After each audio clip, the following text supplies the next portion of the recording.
ચિત્ર જુઓ અને વીજ કરંટથી કઈ રીતે બચી શકાય તે જાણો. થોડીક જાગૃતતા, જિંદગીભરની સલામતી. વીજ સુરક્ષા પ્રથમ. પશ્ચિમ ગુજરાત વીજ કંપની લિમિટેડ, વર્તુળ કચેરી, ભુજ.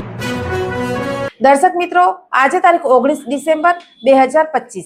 આ હતા આજના સમાચાર. આવતીકાલે ફરી મળીશું. ત્યાં સુધી મને રજા આપશો. નમસ્કાર.